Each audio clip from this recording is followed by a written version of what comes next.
est le troisième trafic le plus important au monde. Après ceux de la drogue et des armes, le commerce illégal d'antiquités génère chaque année plusieurs milliards d'euros.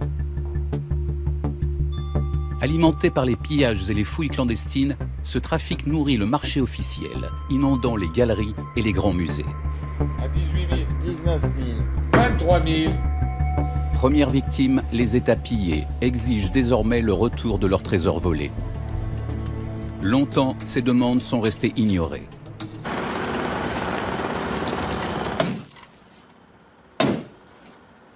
Mais les saccages en Irak et en Syrie, soigneusement mis en scène par Daesh, ont suscité une émotion planétaire et relancé le débat.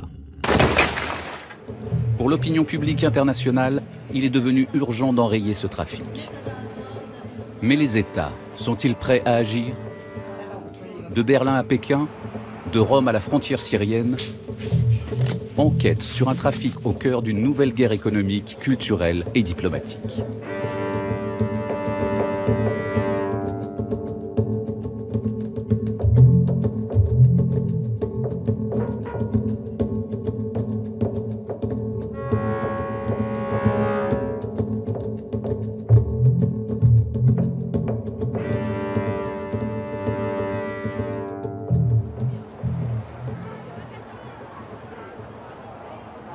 Paris, février 2009. Une foule compacte se presse devant la nef du Grand Palais. Le public est venu en nombre pour admirer les trésors de la collection d'Yves Saint-Laurent et Pierre Bergé, l'une des plus prestigieuses au monde. Dans quelques jours, ces joyaux seront vendus aux enchères chez Christie's. Des dizaines de chefs-d'œuvre s'apprêtent à être dispersés. Parmi eux, 2 têtes de bronze du XVIIIe siècle, un rat et un lapin, qui ont longtemps orné le palais impérial à Pékin. Leur mise en vente provoque un tollé en Chine.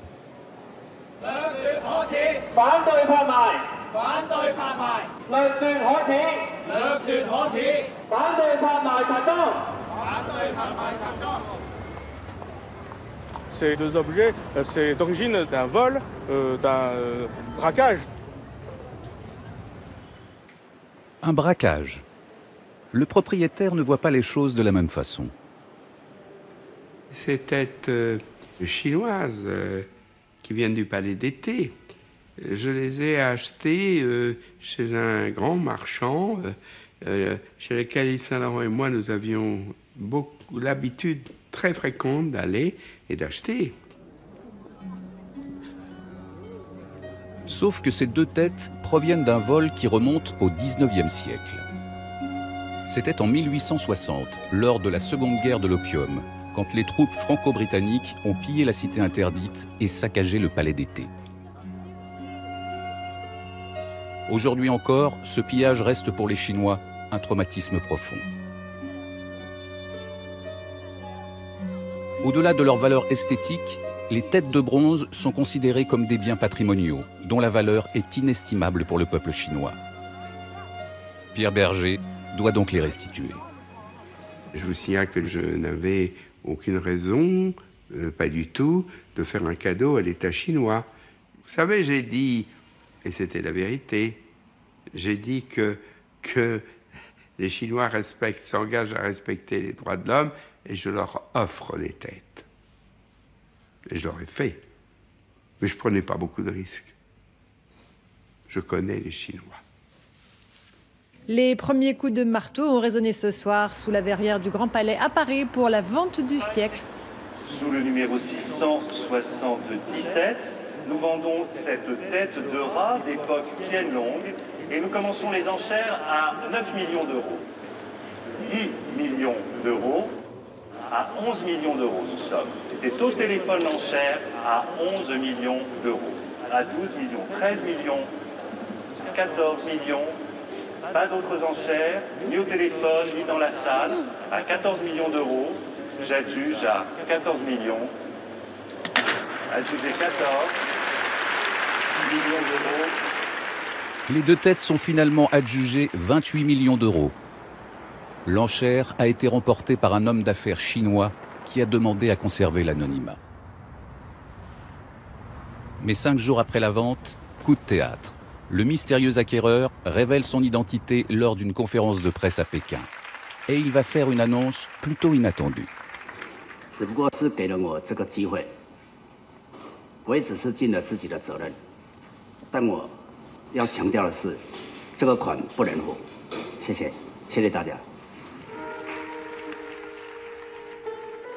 L'acheteur refusant de payer pour des biens spoliés à son pays, l'enchère est annulée et les 2 bronzes retournent chez Pierre Berger.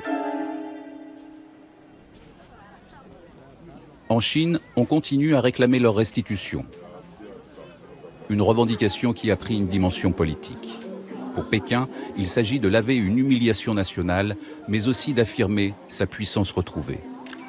Les 2 bronzes de la collection Saint-Laurent-Berger sont devenus le symbole du pillage de leur pays par l'Occident. Pour Christie's, accusé de recel, il est urgent de calmer le jeu avec les Chinois. En 2013, c'est le propriétaire de la maison de vente, François Pinault lui-même, qui envoie ses émissaires pour négocier directement avec Pierre Berger le rachat de ces bronzes. Moi, j'ai bien compris que si on venait à quelqu'un comme François Pinault acheter ses têtes, c'est bien pour les rendre à la République de Chine. C'est ce qu'on appelle un échange.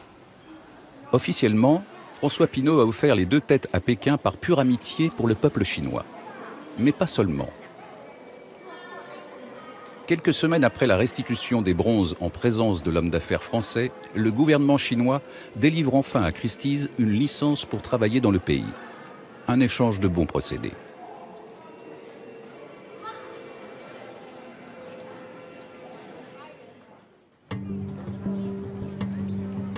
L'affaire des bronzes du Palais d'été, très médiatisée, est pourtant loin d'être unique. Les pays pillés sont de plus en plus nombreux à exiger la restitution de leurs biens culturels, trophées des plus grands musées occidentaux. Mrs. Fatma Salim, Mayor of Gaziantep in Turkey. Ve artık zenginlik nedir diye sorulduğu zaman ne kadar altınınız var, ne kadar doğal gazınız var, ne kadar petrolünüz, ne kadar kültürel mirasınız var.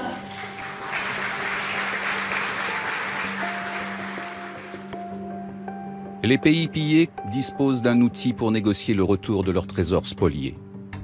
Adoptée en pleine décolonisation, la Convention de l'UNESCO de 1970 impose aux États de restituer les pièces en cas d'appropriation illégale. Une date clé dans la lutte contre le trafic d'antiquités. 1970 est une sorte de seuil pour les États dans le transfert des biens culturels. Ils admettent qu'à partir de 1970, un objet qui n'a pas de provenance établie ne peut pas faire l'objet d'un commerce légal. Pendant longtemps, pourtant, cette convention de l'UNESCO n'a pas été appliquée.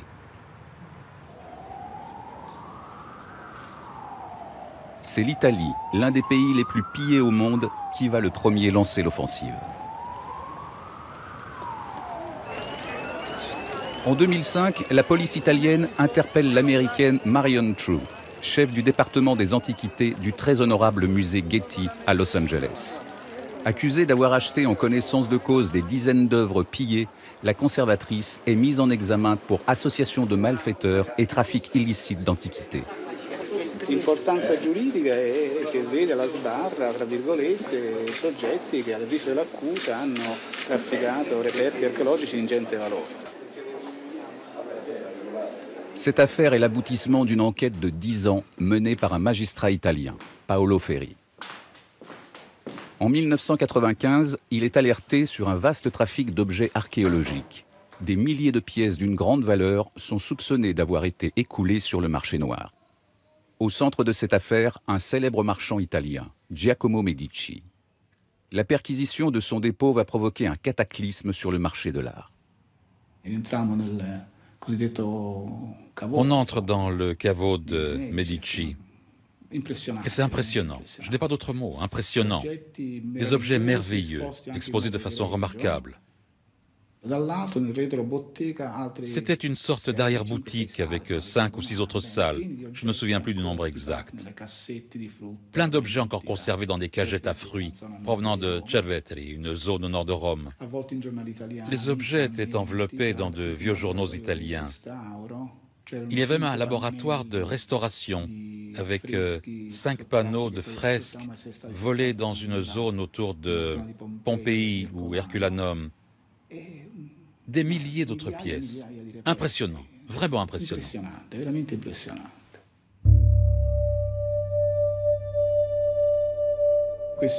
Voici les photos avec les panneaux que nous avons confisqués à Giacomo Medici.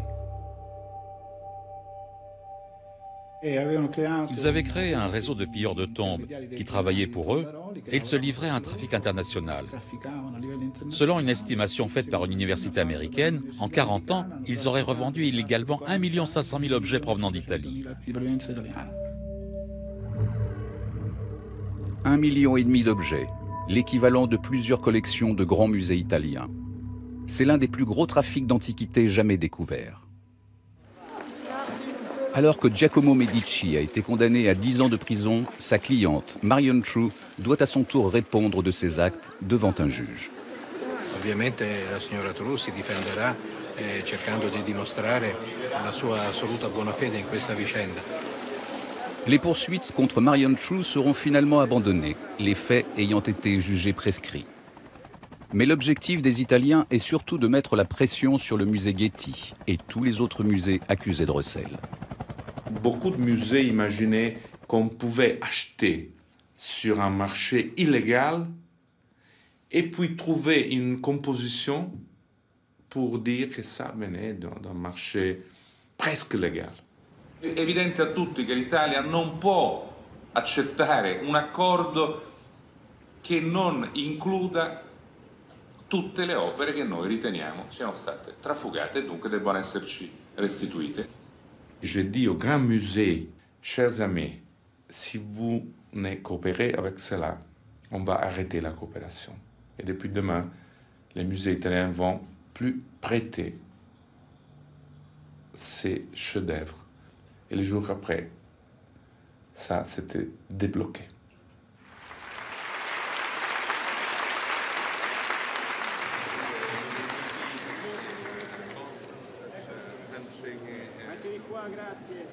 Cette statue a été exhumée clandestinement près de la Villa Adriana. Elle a été achetée par le Fine Arts Museum à Boston.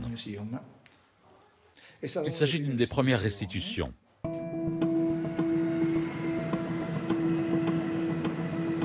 Les Italiens ont gagné leur combat. En 3 ans, plus de 300 œuvres pillées ont été restituées par les plus grands musées américains. Le musée Getty, mais aussi le Fine Art Museum à Boston et le Metropolitan Museum à New York. Tous ont été contraints de reconnaître publiquement leurs fautes. The good faith in which both sides have entered into this agreement, an agreement that corrects a number of improprieties and errors committed in the past. Les directeurs des musées américains, ils ont dit une époque est terminée. C'est à travers la coopération et pas à travers l'achat dans les zones d'ombre qu'on peut créer nos collections. L'affaire Medici a renversé le rapport de force entre État et grands musées. S'inspirant de l'exemple italien, plusieurs pays pillés commencent à contester la provenance des collections des musées occidentaux. Le musée Pergame, le plus visité de Berlin, doit répondre à son tour aux interrogations sur l'origine de sa collection. Une délégation officielle est venue d'Irak pour comprendre comment cette merveille de la civilisation babylonienne avait pu se retrouver en Allemagne. La porte d'Ishtar a été construite il y a plus de 26 siècles.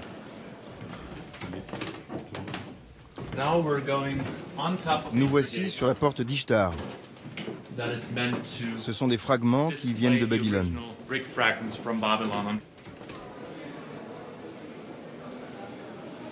La porte visible à Berlin est une reconstitution incluant des fragments originaux, importés légalement en Allemagne à la fin du XIXe siècle. Une démarche justifiée par le directeur face à la délégation irakienne venue lui demander des comptes. C'était une réunion très importante. Ils ont compris que cette porte participe d'une reconstitution scientifique et non du démantèlement d'un monument archéologique qui aurait ensuite été reconstruit à Berlin.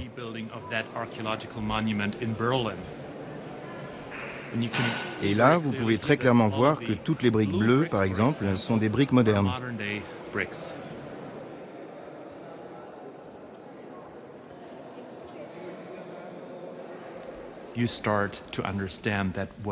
On commence à réaliser que ce qu'on a ici, ce ne sont pas simplement des objets archéologiques, mais des éléments du patrimoine culturel de cette région. Et à partir de là, on prend conscience de leur dimension politique ou politico-culturelle. En tant que directeur, je ne peux pas répondre « je ne sais pas » quand on me demande comment s'est constituée votre collection. Ma responsabilité en tant que directeur de la collection est de tout savoir sur la provenance de ces pièces.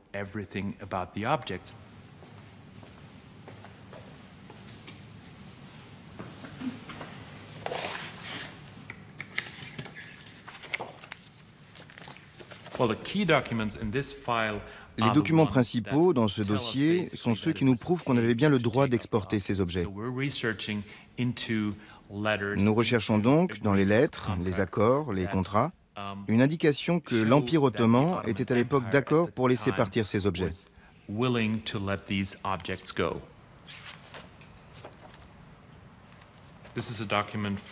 Ceci est une lettre de Hamdi Bey, le directeur général du département des Antiquités ottomanes. Et nous devons faire la même recherche pour tout ce que l'on possède. Puisque nous avons environ 500 000 objets, on sait que c'est un gros travail pour nous. Un travail qui ne prendra pas 6 mois ou même 2 ans, mais qui va prendre plusieurs décennies. Really? 500,000 objects all in there. So that's an ongoing process. Yeah, it'll take until I'm retiring, basically. But the important thing is somebody's doing it every day. Because you have to, otherwise it doesn't work. Ça permet de mieux connaître ses collections, d'être beaucoup plus à l'aise avec ce qu'on possède et ensuite d'engager un dialogue avec les pays sources, par exemple. Lorsque une pièce nous est réclamée, si on a vraiment fait nos devoirs, on sait exactement d'où elle vient, c'est beaucoup plus facile ensuite de discuter sereinement. Je pense que de nos jours, les musées ne peuvent acquérir ou même imaginer acquérir une pièce que lorsqu'ils ont un accord bilatéral avec le pays de provenance. Donc pour moi, il ne peut même plus être question d'acquisition. All the fragments you see here have been put together in the museum. And we wouldn't be acquiring stuff anymore. Le musée Pergame a cessé toute acquisition dans les années 30, 40 ans avant l'adoption de la Convention de l'UNESCO, qui n'est pas rétroactive.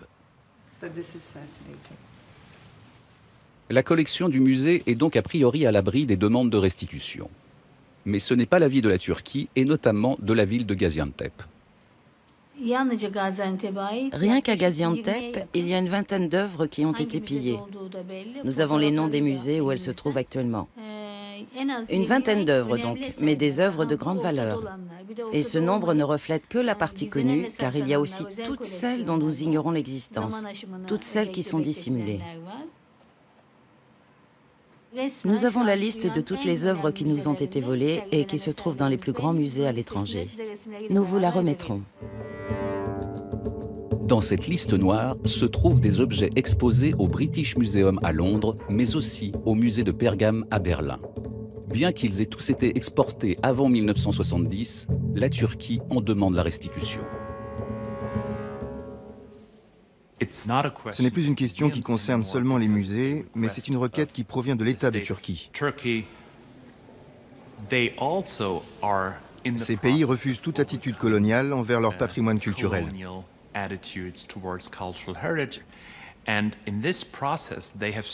Et ils commencent à réaliser que les pays occidentaux n'ont pas toujours été très honnêtes dans leur façon d'acquérir les collections.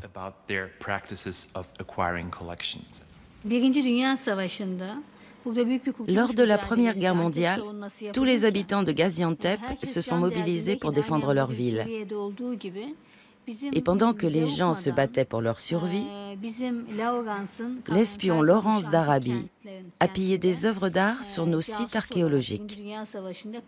Les œuvres qu'il a sorties de ces sites sont aujourd'hui exposées dans les plus grands musées d'Angleterre, d'Allemagne et d'Amérique, ou bien encore chez de riches collectionneurs.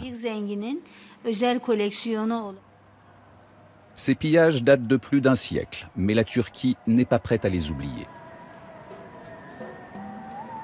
Comme la Chine et l'Italie, le pays a fait du retour de ses trésors nationaux une priorité politique. Le gouvernement turc a créé au sein du ministère de la Culture une unité spécialement dédiée aux restitutions. Une quarantaine de procédures ont déjà abouti, entraînant le rapatriement de plus de 4000 objets.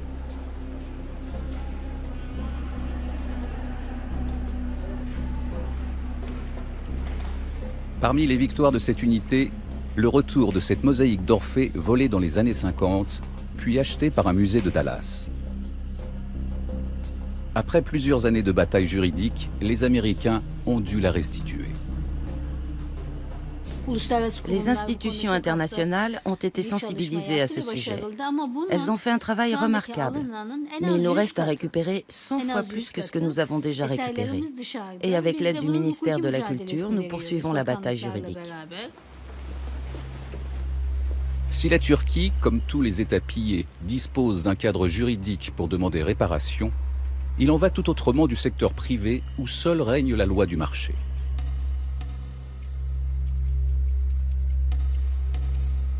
Dans ces vitrines d'antiquaires, combien de pièces ont-elles une provenance parfaitement établie? Dans bien des cas, il n'existe aucun moyen de le vérifier. Sauf peut-être si on s'adresse à un détective privé. Arthur Brand est le plus connu dans le milieu de l'art en Europe.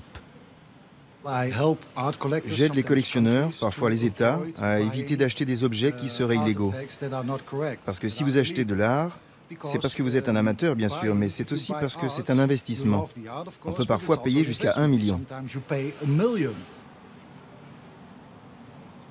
Cela fait plus de 10 ans qu'Arthur Brand traque des objets à la provenance douteuse,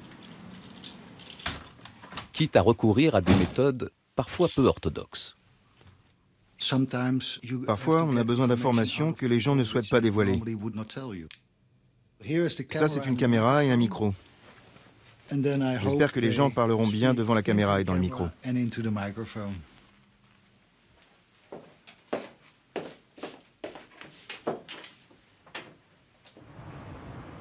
Non, je n'ai pas peur. Parfois, les gens le regardent, mais je ne me suis jamais fait prendre.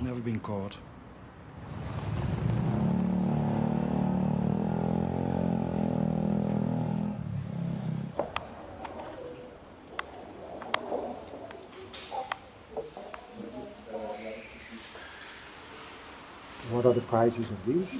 This one 26 and this one 85,000. Là, on est en train de parler d'œuvres khmer, du Cambodge et de la guerre là-bas. Il y a eu une grande guerre au Cambodge en 76-77, et beaucoup d'œuvres y ont été pillées.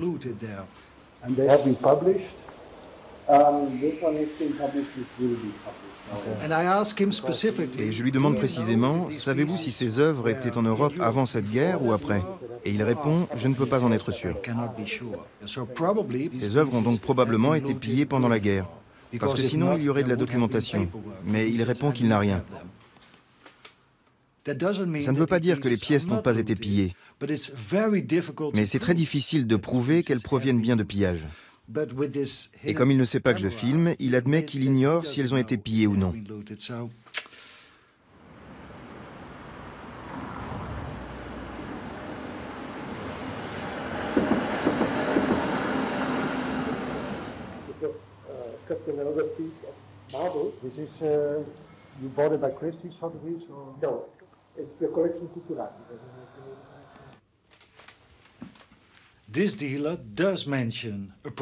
Le marchand parle d'une provenance, Koutoulakis, de Suisse. Donc on se dit que ça va. Mais en fait, c'est la provenance la plus problématique qui soit.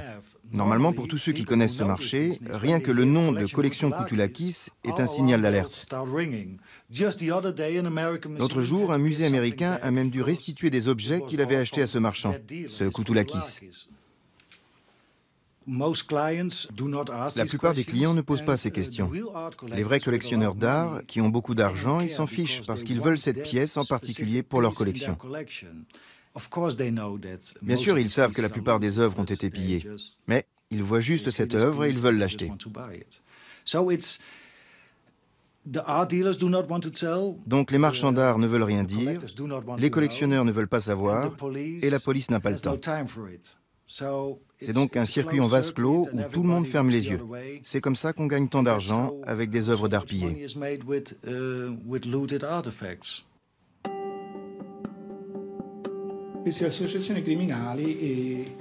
Ces organisations criminelles sont organisées en réseau.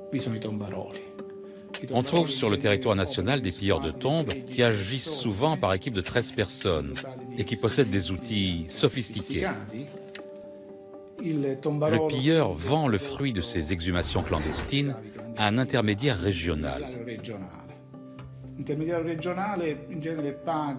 L'intermédiaire régional paye les pilleurs de tombes de 3 façons.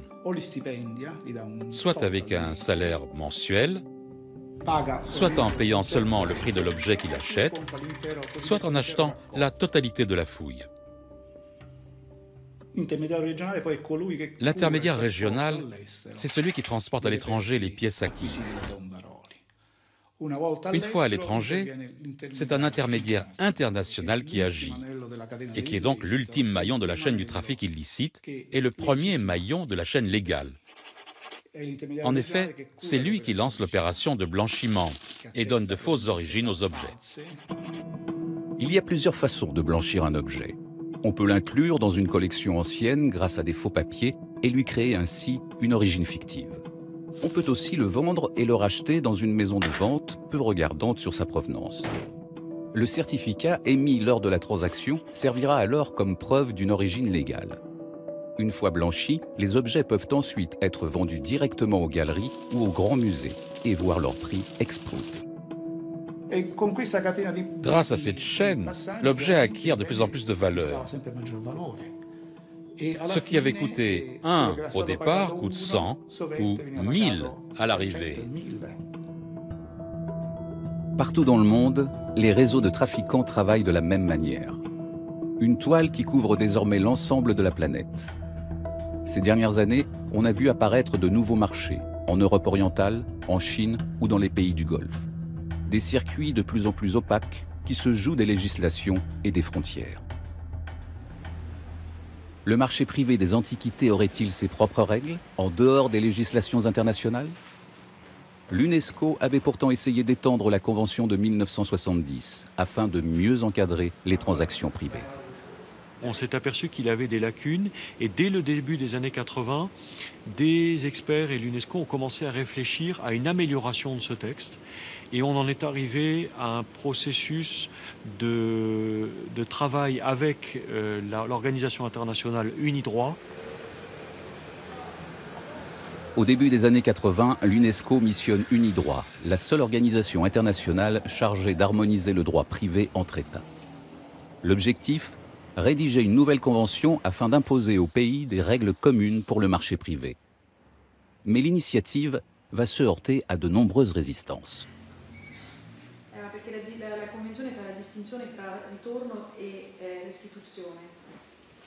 Qu'est-ce qu'il faut dire aux États? C'est vrai que c'est international, on va leur dire, vous avez votre législation, mais vous savez que les objets sont volés chez vous et réapparaissent ailleurs. Chaque fois, un autre droit s'applique, qui n'est pas forcément comme le vôtre, et il n'est pas acceptable que vous ne puissiez, que selon le pays où le bien réapparaît, vous puissiez le récupérer ou non. Évidemment, les trafiquants connaissent parfaitement ces législations et feront réapparaître les objets là où ils seront protégés. Et donc, du trafic illicite, on rentre dans le trafic licite après plusieurs transferts. Donc, il faut expliquer aux États que juridiquement, il faut avoir une uniformisation des législations. Mais tous les États ne sont pas prêts à l'entendre. La Convention Unidroit oblige le vendeur à prouver la provenance légale de l'objet. Elle impose aussi à l'acheteur d'en demander les preuves. Des mesures jugées trop contraignantes par certains États. c'est un sujet qui a une connotation négative, qui demande des changements de législation importants, des changements de législation pénale, qui demande de s'équiper, qui touche aux intérêts du marché de l'art aussi. On a failli ne pas y arriver. Mais pendant la conférence, il y a eu un certain nombre d'États qui ont dit « il faut que nous parvenions à quelque chose, c'est un problème si grave, on peut toujours faire mieux, mais ce sera toujours mieux que ce qu'on a aujourd'hui ». Après plusieurs années de négociations, la Convention Unidroit est finalement adoptée en 1995. C'est la première fois qu'un texte encadre la circulation des biens culturels sur le marché privé. Quand on achète une voiture, on pose des questions sur le moteur, on pose des questions sur les options. Pourquoi n'en poserait-on pas sur les biens culturels?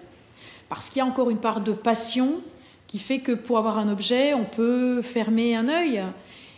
Mais si on sait qu'au risque de fermer un œil, on va devoir rendre l'objet si quelqu'un un jour en demandera sa restitution, eh ben, je pense que ça fera réfléchir un acheteur avant et qu'il posera les bonnes questions.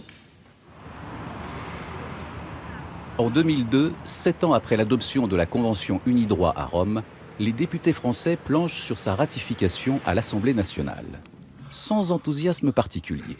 Monsieur le rapporteur, mesdames et messieurs les députés, telles sont les principales dispositions de cette convention complexe mais utile d'Unidroit qui fait l'objet du projet de loi aujourd'hui proposé à votre approbation.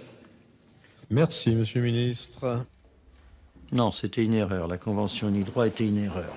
Parce que la Convention Unidroit, quand ça a été en débat à l'Assemblée nationale, le syndicat des antiquaires s'est opposé et a fait une campagne énorme.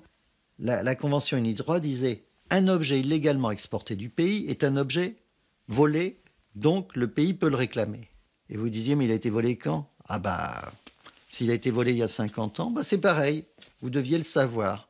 Donc c'était impossible à appliquer. J'ai bien entendu les remarques du syndicat national des antiquaires dont j'ai reçu des représentants. Pour la plupart, elles peuvent être partagées. Mais nous ne sommes pas devant un texte législatif où l'amendement est possible. Le choix, c'est adopter ou non. Malgré le lobbying du syndicat des antiquaires, la Convention Unidroit est adoptée par l'Assemblée nationale en janvier 2002. Mais 5 mois plus tard, le nouveau gouvernement de droite enterre le texte qui ne sera jamais présenté au Sénat. À ce jour, la Convention n'a toujours pas été ratifiée par la France. La Convention de l'UNESCO a aujourd'hui 128 États parties. Si vous regardez une carte des ratifications, quasiment le monde entier est couvert. Unidroit aujourd'hui a 37 États parties. C'est très peu. Il n'y a pas d'État du marché de l'art parti à la Convention d'Unidroit. C'est ça le problème.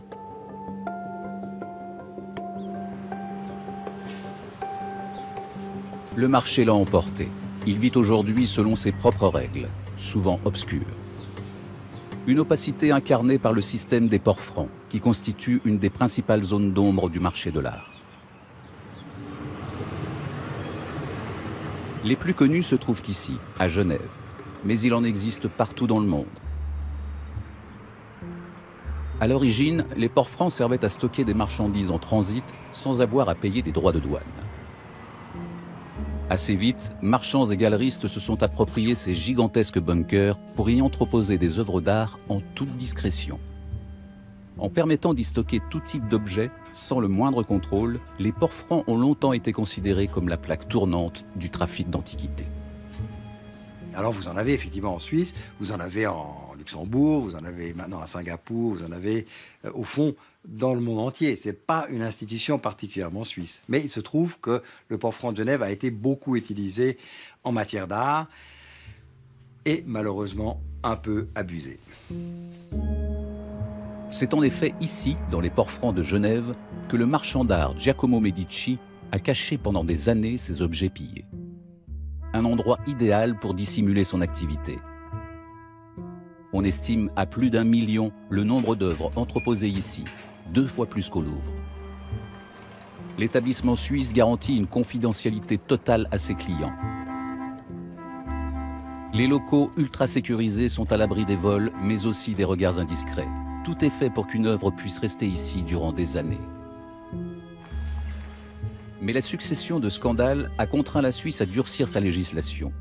Toutes les sociétés présentes dans les ports francs doivent désormais tenir des inventaires précis. Officiellement en tout cas. Ces ports francs sont très importants pour le monde de l'art. La plupart de nos clients sont pan-européens ou nord-américains ou mondiaux, allons-nous dire. L'intérêt, bien entendu, c'est d'être dans une zone sous douane, mais sous douane dans le sens fiscal. Donc où il n'y a pas de taxation de TVA ou d'autres types de taxes sur le commerce d'art, etc. L'absence de taxes, un avantage de poids pour les marchands d'art. Tant que les œuvres restent à l'intérieur des ports francs, elles peuvent être vendues et revendues librement sans avoir à payer la moindre TVA. Les droits de douane ne sont versés qu'une seule fois, lorsque l'objet quitte définitivement le port franc. Un paradis fiscal parfaitement légal au cœur de l'Europe.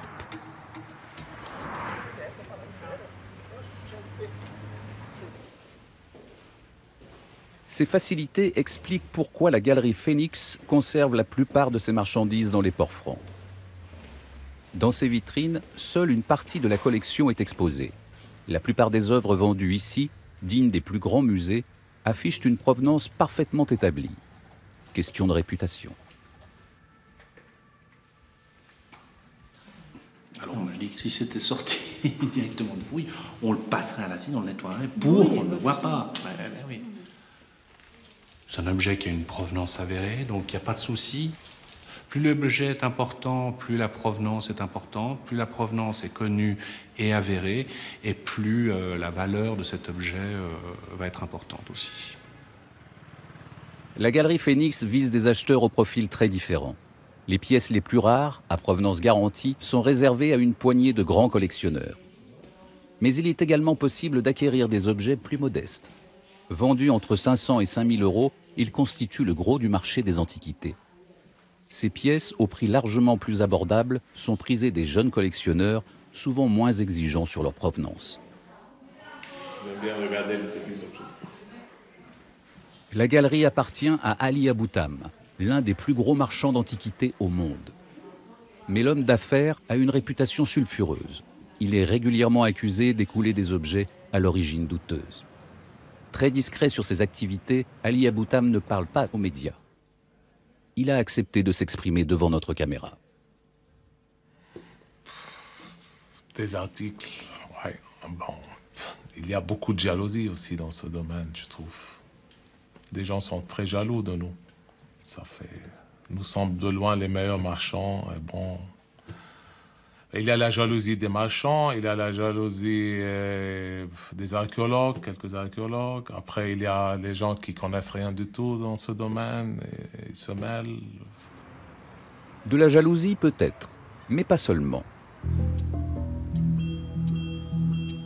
En 2010, les douanes ont découvert dans l'entrepôt d'Ali Aboutam au port franc de Genève ce sarcophage romain du IIe siècle. Depuis, il est au cœur d'un incroyable feuilleton judiciaire. C'est un sarcophage, mon père il l'a acheté, il a été toujours au port franc. Nous, on a l'objet depuis 25 ans. Après, on l'a vendu à la Fondation Gondur. On était en train de la vendre, donc c'est une fondation très publique pour donner au musée d'art et d'histoire. C'était ça l'idée, un don. Et donc, l'objet, il n'a aucun problème. À l'origine, le sarcophage devait donc être vendu à Jean-Claude Gandur, le plus grand collectionneur genevois.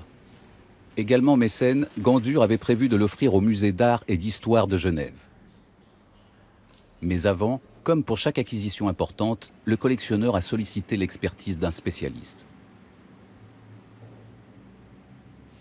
Face à cette proposition de donation, je me suis rendu avec le directeur du musée d'art et d'histoire dans le dépôt au port franc du marchand pour admirer l'œuvre qui était juste extraordinaire. Une pièce de 2,34 m de long, 1,14 m de large, 1,41 m de haut, et l'œil reconnaît Hercule en action. C'était juste le 4e exemplaire connu au monde. Donc c'est un moment de choc, c'est l'émerveillement.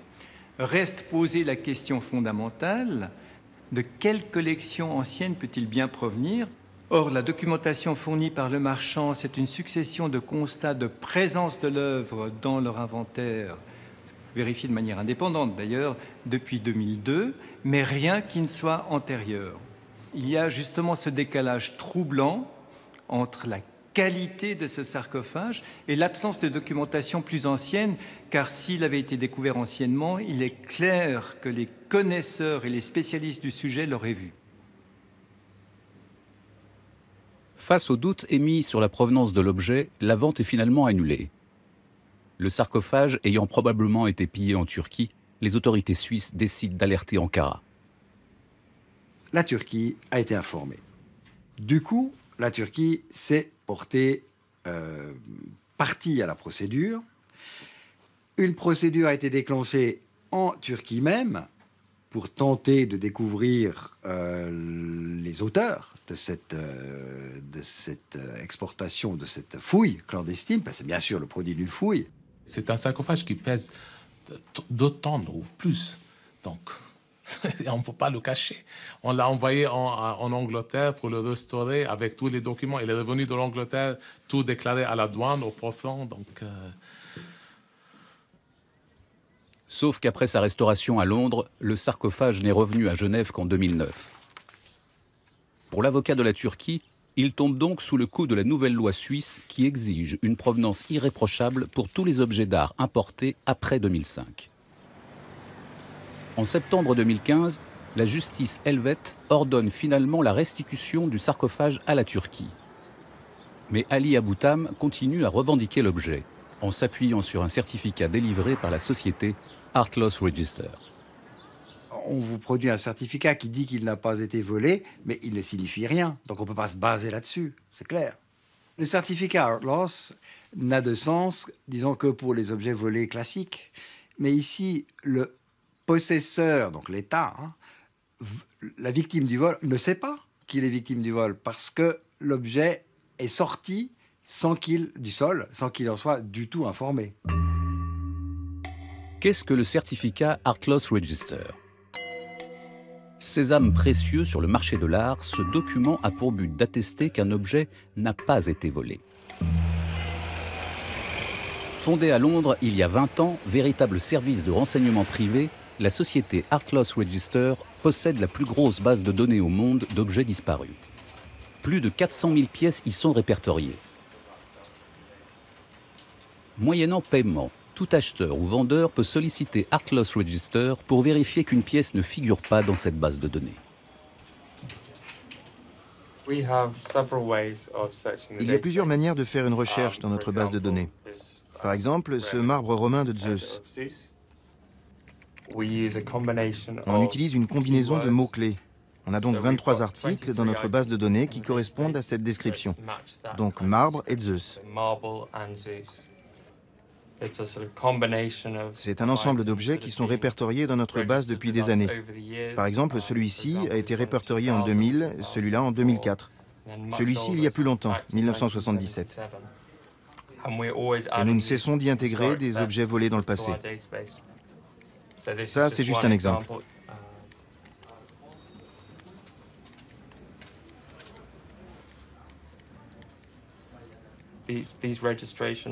Ça peut être des objets provenant de musées. Dans le cas où ils ont été pillés, on les rentre dans notre base au cas où ils referaient surface et seraient proposés à la vente. Les exemples les plus flagrants proviennent du pillage du Musée national d'Irak en 2003 et 2004.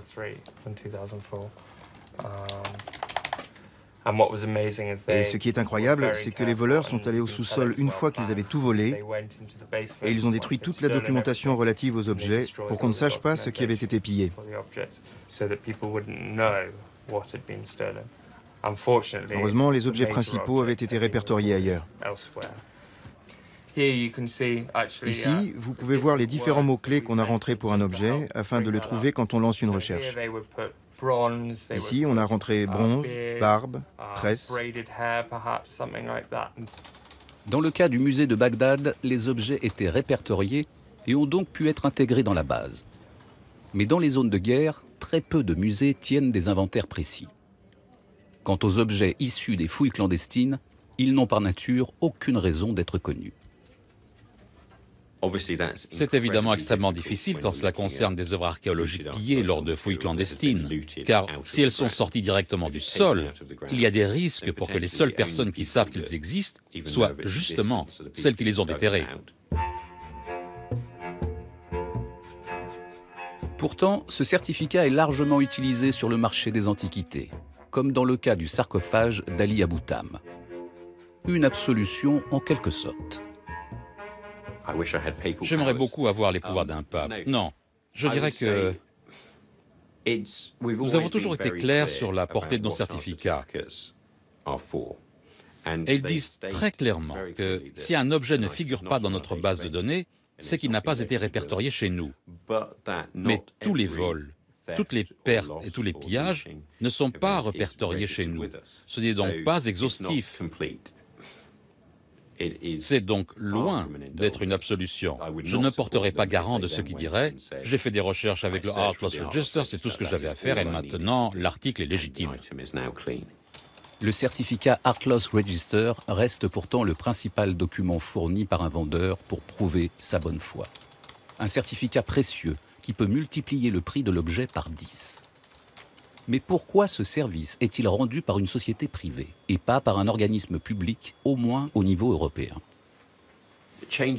La disparité des lois nationales entre les États membres de l'Union européenne rend très difficile la résolution des litiges concernant les œuvres spoliées.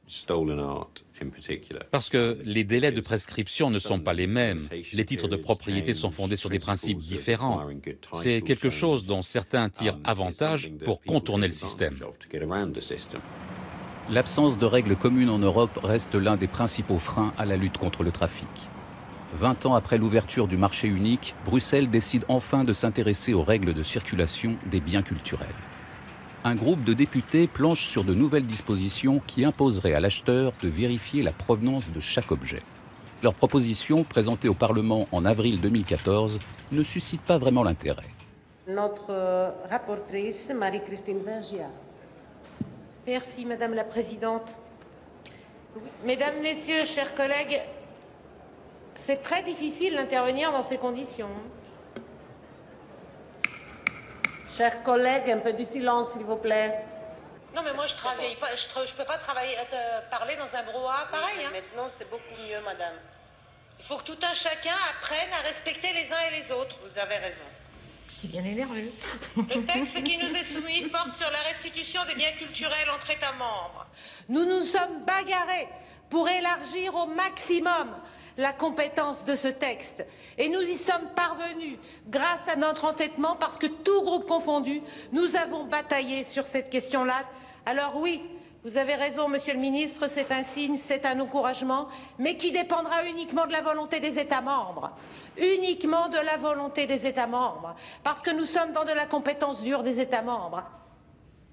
Ce que j'aurais aimé, c'est qu'on puisse montrer que les biens culturels ne sont pas des marchandises, ou du moins pas des marchandises comme les autres. Parce que bon, là, on est sur le marché de l'art, donc on est bien quand même dans la question du marché.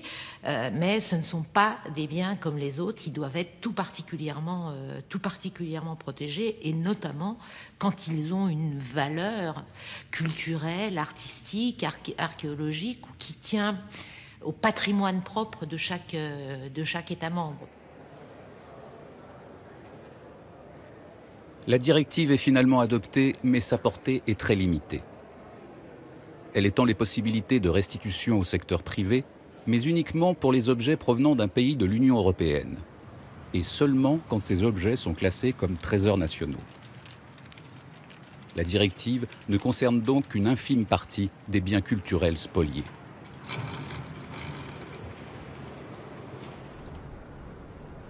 L'Europe a échoué, tout comme la communauté internationale. En l'absence de législation commune et face à des prix qui ne cessent d'augmenter, le trafic a pris des proportions industrielles. Domanda per i bambini. Don Maroni, avete capito che sono i bambini? Come poteva essere eventualmente l'esplosivo, la dinamite? Perché da parte di Don Maroni, ovviamente, la ricerca maggiore era sempre per i tesori TARS. Allora, tantissima è stata saccheggiata a Tarsus, si è creata anche un modo di dire in sardo, passa di generazione in generazione. E da noi in sardo si dice de darros portante ispledes a carros. Si comprende? Sì, con i carri. Se ti capitasse di andare laggiù. Aujourd'hui, les pilleurs ont un accès direct au marché. Il leur suffit de proposer leur butin sur Internet, où il sera écoulé en toute discrétion. Une révolution qui a contraint les forces de l'ordre à adapter leurs méthodes. Les carabiniers italiens disposent de l'unité spécialisée la plus expérimentée au monde. En 40 ans, ils ont participé à la récupération de plus de 800 000 objets provenant de fouilles clandestines. Pendant longtemps, il fallait remonter les filières sur le terrain et perquisitionner les trafiquants. Mais désormais, le gros du travail se fait derrière les ordinateurs. Internet est devenu la principale vitrine du marché noir des antiquités.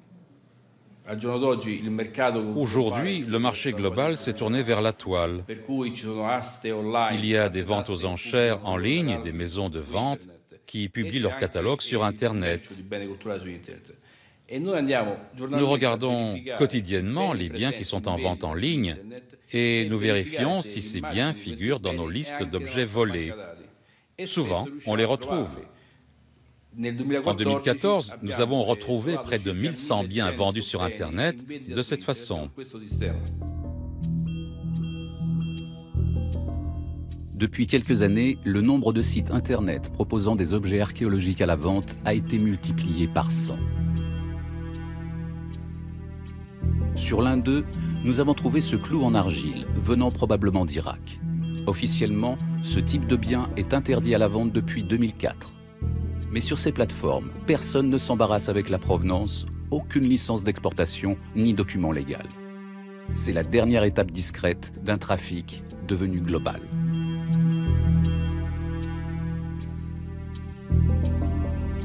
Considéré comme le troisième trafic le plus important au monde, le trafic d'antiquités était pourtant un sujet dont peu se souciaient. Le système aurait pu perdurer encore de longues années. Mais les images des saccages de Daesh ont provoqué une rupture majeure.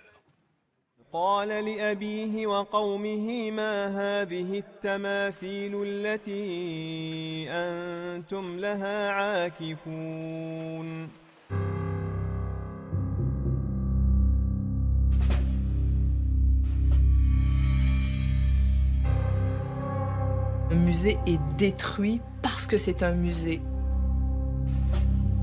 Le musée de Mossoul, les images des destructions en Irak, c'est insupportable. C'est vraiment insupportable à regarder. Et ensuite, Palmyre, penser que c'est un miracle qu'il est encore aussi bien préservé et le voir détruit, c'est très, très difficile. Et en plus, on perd un des sites emblématiques du monde entier, alors que notre travail, c'est de protéger le patrimoine de l'humanité. C'est dur. Derrière ces destructions mises en scène par Daesh se cache une autre réalité plus difficile à mesurer. Les pillages de masse. Depuis sa création, l'État islamique est soupçonné de financer une partie de ses activités grâce au trafic d'antiquités. Si on prouve que des terroristes se financent également grâce au trafic d'antiquités, ça devient une priorité de nature sécuritaire et non plus seulement de nature culturelle. Et c'est ça qui est important. Right, the museum and the big collectors are not. It's in a dark space, which it's hard to see and understand. And I have to say, I still don't understand the extent of it, or even. This is what we're working on trying to understand. That's why. Même s'il n'existe aucun chiffre fiable sur l'ampleur du trafic d'antiquités organisé par Daesh, pour Richard Stengel, représentant de l'administration américaine, il y a là une nouvelle guerre à mener.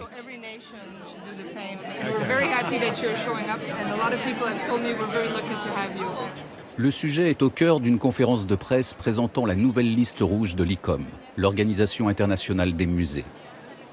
Cela fait 15 ans que l'ICOM publie des listes d'objets en danger, provenant de différents pays et susceptibles d'apparaître sur le marché de l'art. Cette fois, il s'agit d'antiquités en provenance d'Irak et de Syrie, soupçonné de financer les activités de Daesh. Signe que le sujet est désormais à l'agenda, plusieurs hauts responsables internationaux ont fait le déplacement. C'est ici que Richard Stengel va annoncer l'offensive. Nous invitons maintenant M. Richard Stengel, sous-secrétaire du département d'État des États-Unis. Bonsoir. Allez-vous traduire ça?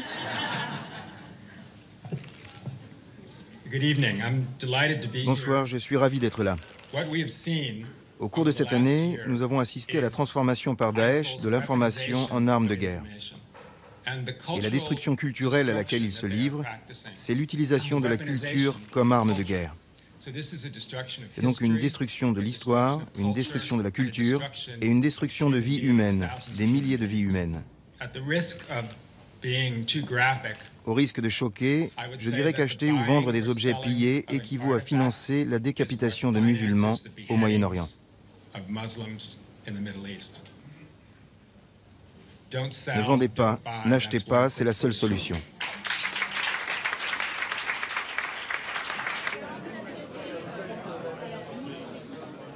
Ne vendez pas, n'achetez pas, c'est un très bon slogan. C'est évidemment impossible de tout surveiller et de tout contrôler. Mais nous avons constaté que Daesh utilise des filières criminelles qui opèrent déjà dans la région depuis 10, 20, 30 ans. Ils passent par ces réseaux pour financer leurs opérations. Mais comment savoir précisément ce qu'il se passe sur le terrain? Une association s'est fixée pour mission de documenter tous les pillages en Syrie. L'APSA, l'Association pour la préservation du patrimoine syrien, est basée à Strasbourg. Fondée en 2011, au début de la guerre dans le pays, elle est dirigée par un archéologue d'origine syrienne, Chekmous Ali. Et ça, ce sont des photos qui datent de quand?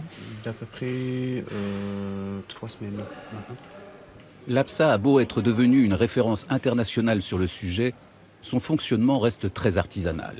Ah, il n'y a pas de bureau, il n'y a pas de lieu pour l'association. Le véritable lieu, c'est en fait c'est le disque dur des ordinateurs. Et d'avoir un réseau Wi-Fi. Le vrai travail, en fait, ça se fait par l'Internet. C'est-à-dire, je contacte les gens ou les membres d'APSA en Syrie qui préparent des rapports. Ils nous envoient la documentation. Si c'est un dossier de pillage qu'on demande même à d'autres experts spécialisés, et puis on alerte les organisations, Interpol ou l'UNESCO ou d'autres.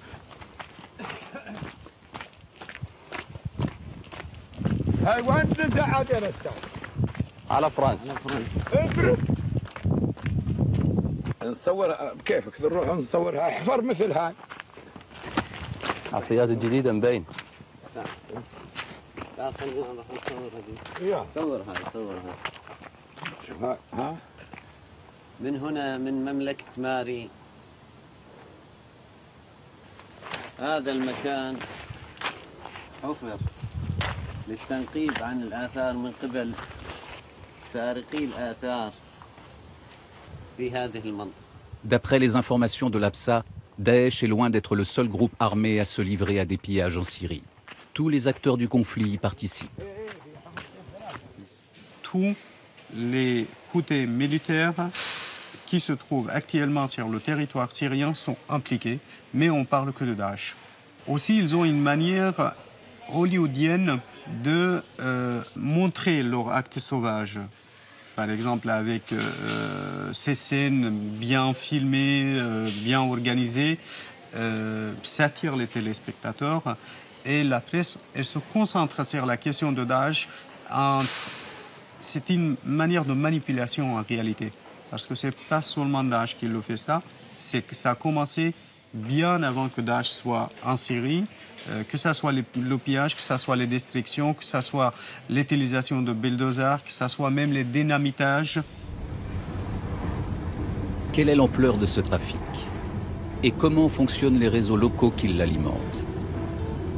Des questions difficiles qui exigent de se rendre directement sur le terrain. Chekmous va régulièrement en Turquie pour rencontrer certains collègues de son association.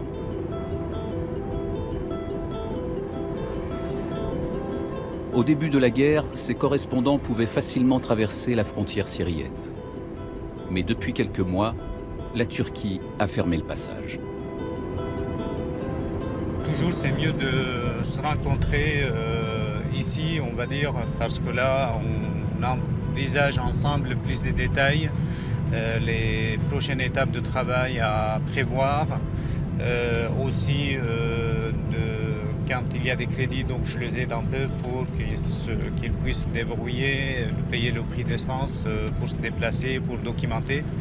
Voilà, les frontières, on les voit à partir d'ici, là. Pas de l'autre côté, maintenant, Jarablus, c'est l'État islamique. Donc c'est le groupe de l'État islamique qui est là.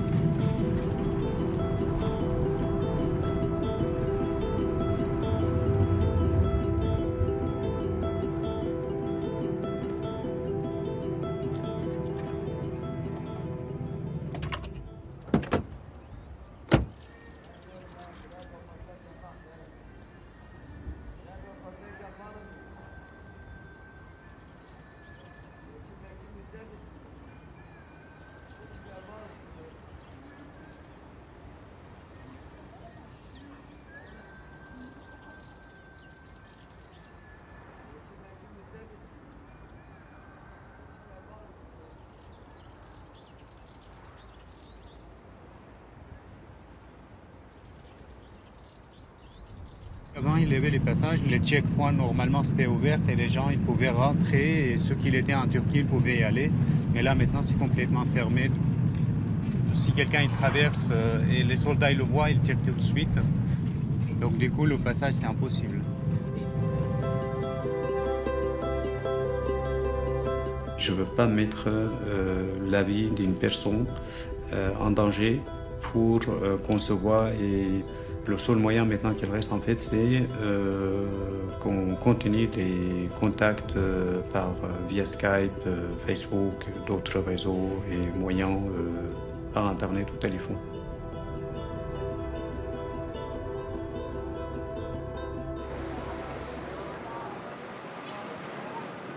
Malgré la fermeture des frontières, un membre de l'association de Çekmuz a réussi à quitter la Syrie. Il est arrivé en Turquie depuis à peine une semaine. Khaled est le neveu de l'ancien directeur du musée de Palmyre, le professeur Al-Assad, assassiné par Daesh au mois d'août 2015.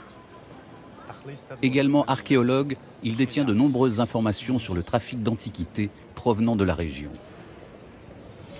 الشباب هلا في حدا بتدمر لسه بوصل لك الامور طبعا هلا بفتره اللي انت اجيت هون ما حدا يعني اقترح هيك شيء انه حدا مثلا عنده قطع موجوده بادلب قطع تدمريه على سبيل المثال. هلا شفت انعرض قد امامي الكثير بس اغلبها قطع عاديه يعني قطع نقديه او قطع كتجميل او كهيك اما كتماثيل كقطع كبار انه تنعرف 100% هاي من تدمر لسه لا ما شفت شيء. ايوه. Si les objets ne viennent pas de Palmyre, qu'en est-il de tous les autres sites archéologiques syriens, soupçonnés d'alimenter le trafic d'antiquités pour le compte de Daesh?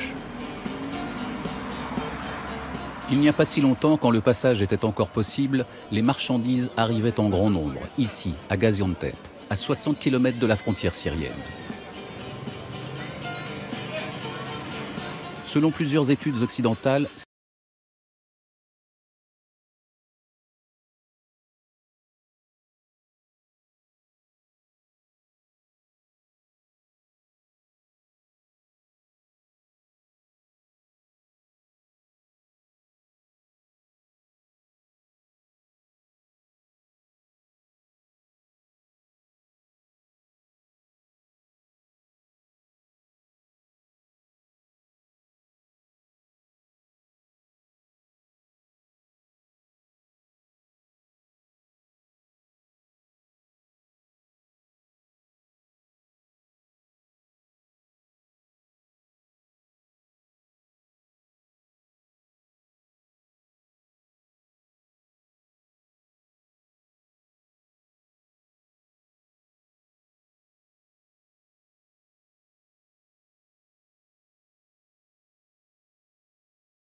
Non, j'avais rien.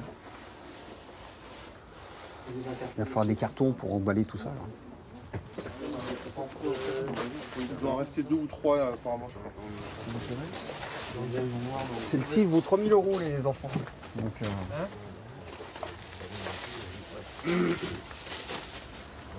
Oui, monsieur le procureur, bonjour. C'est ici, la direction des opérations douanières. Je vous appelais, c'était pour vous signaler la mise, le placement en retenue douanière de monsieur pour détention illégale de biens culturels. Ça serait dommage. Je vous rappelle un peu plus tard pour vous donner tous les détails. Je vous remercie. Au revoir. C'est quand même des très beaux objets pour l'ensemble. Et dans la collection, il y a des objets qui pourraient tout à fait se retrouver dans des vitrines de musées.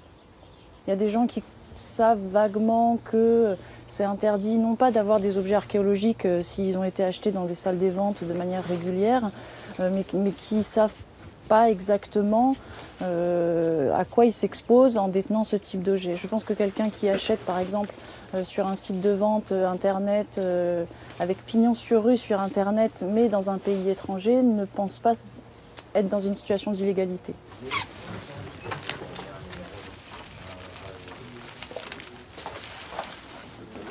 Après 8 heures de perquisition, les douaniers ont saisi 123 pièces. L'ensemble a été estimé par les archéologues à 95 000 €.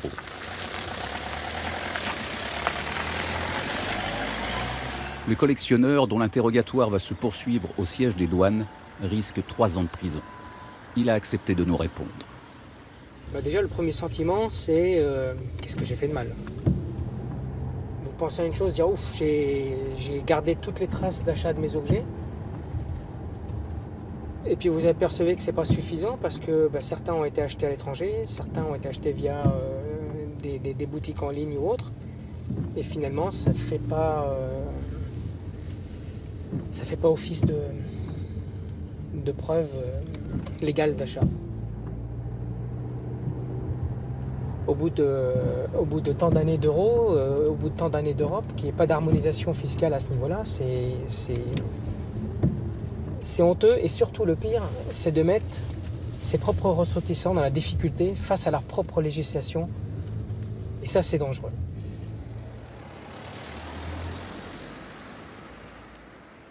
Si les marchands et collectionneurs européens subissent des contrôles de plus en plus fréquents, ils ne représentent plus qu'une petite partie de la demande sur le marché des antiquités, très loin derrière les acheteurs chinois. Une nouvelle catégorie de collectionneurs a fait son apparition. Chaque année, en Europe, ils se bousculent dans les ventes spécialisées, prêts à débourser des fortunes pour racheter leur patrimoine national.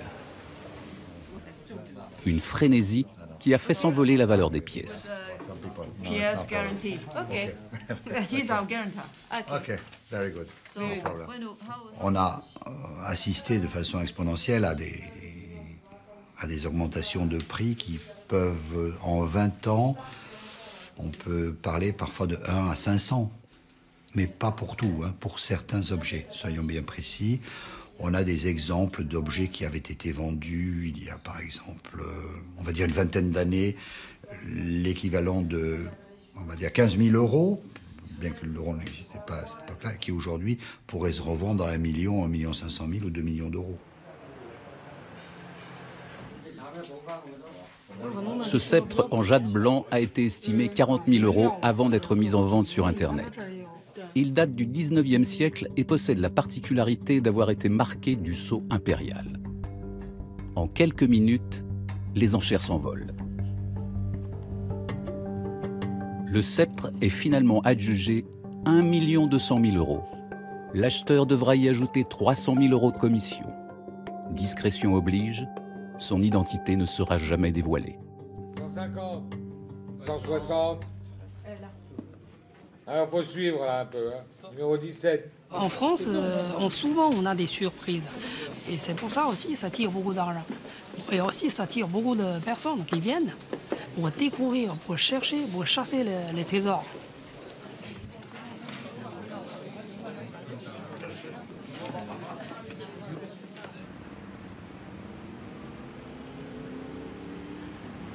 Pièce historique du patrimoine chinois. Un sceau impérial répertorié comme ayant appartenu à l'empereur Jiaqing. Ça, c'est un objet qu'il est encore possible de rapatrier en Chine. Voilà, ce seau en jade, oui. Il a été donc pillé en 1860 lors du sac du palais d'été. Tiens. Ça, c'est le titre du journal, parce que toute la presse chinoise en a parlé. Hein. Ah oui, c'est très important. Très important. Oui. C'est l'un des sceaux les plus importants. Oui. Donc, nous avons la possibilité de, peut-être, si les propriétaires acceptent, de les dédommager et de faire revenir ce sceau à Pékin. Je crois qu'on n'aura pas de mal à trouver des donateurs en Chine pour cet objet. Oui, c'est sûr, c'est sûr. Parce que c'est comme la statue en bronze, tout le monde, il y a pas mal de gens qui voudraient... Ah ben oui, qui ont voulu la racheter, hein, oui. C'est sûr, hein. C'est sûr. Moi, j'étais à Pékin en ce moment-là. Si Bernard Gomez est certain de trouver des donateurs pour acheter ce sceau impérial, c'est qu'en Chine, les nouveaux riches n'hésitent pas à dépenser des fortunes dans des biens à forte valeur symbolique.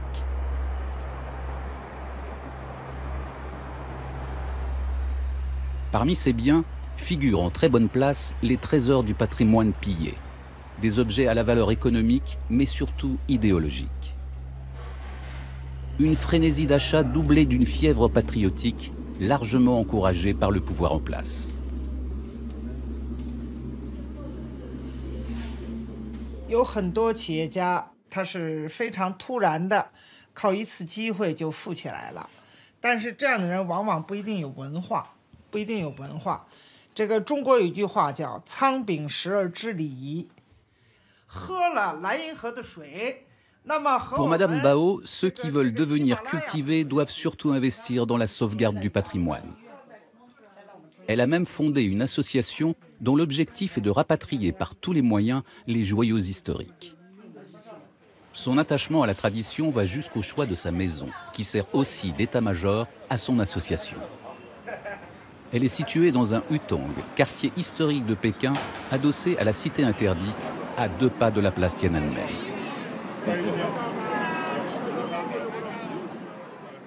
这个协会起到的作用，绝非是政府级的或者是国际的一些外交机构所能起的作用，它是一个真正非常实际的、民间的，对随时发现的东西立刻进行处理的，这样非常有效的一个文化机构。 C'est chez Madame Bao que Bernard Gomez vient rassembler les fonds nécessaires pour racheter les œuvres spoliées à la Chine et vendues en Europe. Oh, 你好，你好。高美斯先生，你好，你好，真的欢迎，好，好，好，好，好。哦，嗨哟，嗨哟，真的欢迎，好好，快请进，请进。你好，包大姐。高美斯先生是我们非常好的朋友，好好好。 高米斯先生，这个我们相识已经有近10年的光景了。I am a foreigner working in China since long time. I understood when there is a question of cultural relics, there is no billion of Chinese, but only one voice. It's a national relic. It belongs to our nation. Everybody sings the same things. You know, it's very different than our countries. 那么这个联合国国教文组织这个有一个这样的一个规定，啊，确实我知道，但是我觉得这些东西都不是绝对的，都不是绝对的。但是高美斯先生开创了一个先例，就是通过商量的办法，通过大家一起商量的办法，啊，通过赎买、赠送、馈赠、捐赠这样的方式。 使这个文物回归，这就非常好。因为现在呢，我们也是在组织企业家的俱乐部。这个栾先生就是其中一个。我们呢，当然我联合了一些朋友，我们收集了接近100件的元青花，负重去形的，就是我们的元青花足可以和一个大的博物馆，就是国家级的博物馆去比美。 把那个拿出来。OK， 你就去拿一趟。好，现在拿去。慢点。所以栾先生已经给他自己的母校捐了几件了，不是1件了。Luan Feng est un représentant typique de ces nouveaux oligarques chinois. Parti de rien, il est aujourd'hui à la tête d'une des plus importantes sociétés de bâtiments en Chine.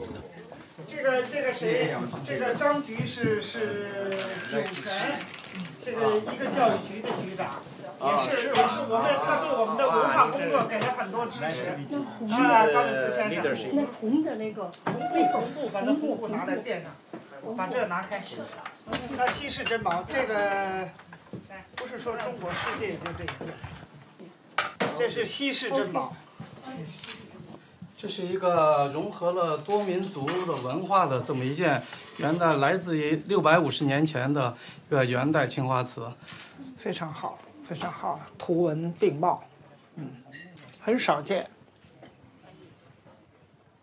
然后这件东西，将来要捐赠给相当的这个级别的博物馆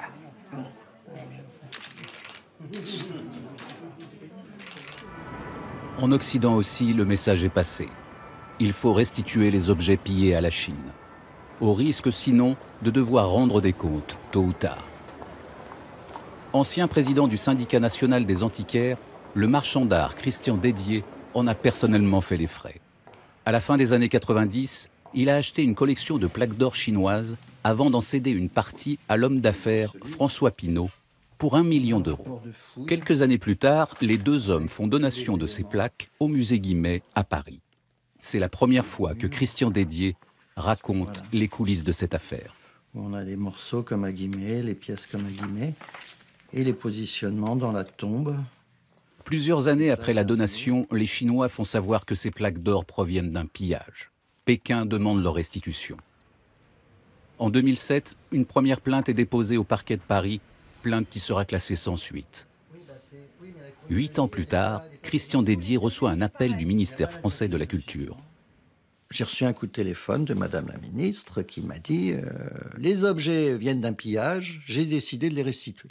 Je vous envoie un rapport confidentiel. Donc normalement, d'après la loi française, les collections françaises sont inaliénables. Seule l'Assemblée nationale a pouvoir de casser une donation. Et il faut une loi. Là, ils ont trouvé un biais juridique intéressant. Ils ont dit, si nous avions su que les objets étaient pillés, nous n'aurions pas. Donc c'était facile. Donc en se basant sur ça, nous pouvons annuler la donation, mais il faut la signature du donateur. Après, on m'a, dirons-nous, fait un certain nombre de pressions. Après, on m'a appelé la corde sensible, faites ça pour la France, faites ça machin, etc., etc. Bon, j'allais pas me battre contre le gouvernement et contre ceci. J'ai dit, bon, c'est qu'une donation, je suis OK. Christian Dédier a donc annulé sa donation au musée Guimet, sans que l'Assemblée nationale n'ait eu son mot à dire. On a enfreint la loi française. Mais bon, c'est le ministère, ils font ce qu'ils veulent, hein, c'est eux les patrons.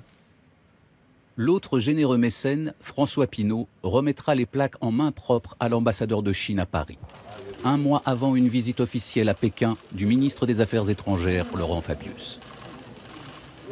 Un modèle de diplomatie culturelle. Ils ont un certain pouvoir économique.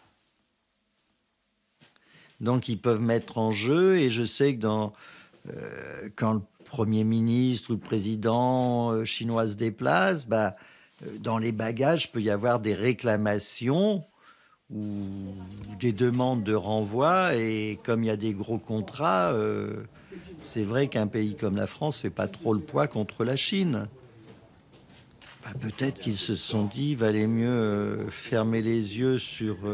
je ne sais pas. Mais vous savez, les lois sont faites pour donner des bases, et après, il y a des dérogations aux lois. Après, c'est un marchandage.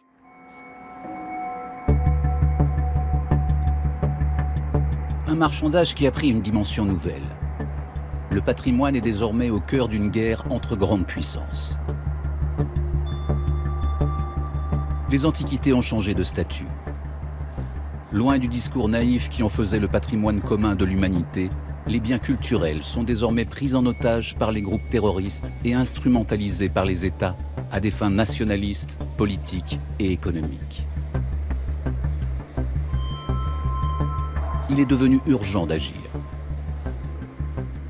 Au niveau des organisations internationales, en imposant des règles plus efficaces et reconnues par tous, pour que le patrimoine culturel reprenne sa véritable place dans nos sociétés. Mais aussi au niveau des acheteurs.